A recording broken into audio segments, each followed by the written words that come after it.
All right, let's start here this evening. ANC President Cyril Ramaphosa says business can't dictate whether or not to keep the Democratic Alliance in the government of national unity.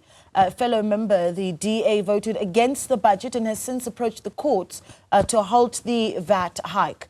Vuyo Mvoko reports. The fallout between the GNU's most senior partners, the ANC and the DA, has raised fears that the DA could soon be kicked out of the government. President Cyril Ramaphosa has confirmed that business leaders have written to him and DA leader John Steenhuisen, asking them to keep the coalition intact. Business does not dictate what happens. One in government does not dictate what happens in the ANC that I lead. We take our own decisions based on our considerations of everything that will advance the interests of our people. But of course, like any other citizen, they are entitled, as any citizen is entitled, to express their views, their wishes and their fears. And all of us here as South Africans, we have views and fears and aspirations. So they too are entitled to do so. The ANC's National Working Committee, a structure responsible for the day-to-day running of the leading party in government, is meeting on Monday to consider a proposal to cut ties with the DA.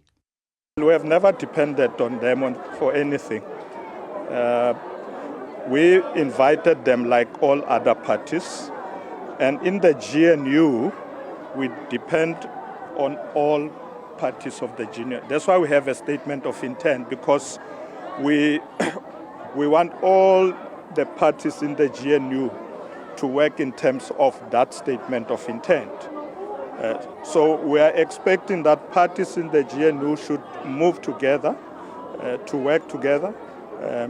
Well, the DA decided, and the EF and the Freedom Front Plus, that they are in the GNU, but they won't vote for the budget. A date is yet to be set for the ANC's National Executive, the highest decision-making body between conferences, to mull over whatever the National Working Committee will recommend. Until then, the DA remains in the GNU. Let me be very clear. We are committed to the government of national unity, and we entered the government of national unity because we think it is the right thing to do for the people of South Africa. But it then has to become a genuine power-sharing relationship.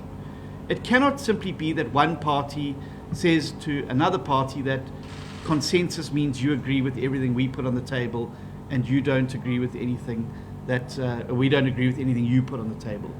And so we are seeking ways in which we can ensure that there is a balance within the government of national unity of those particular issues. For Newzroom Afrika on Channel 405, I am Vuyo Mvoko in Johannesburg.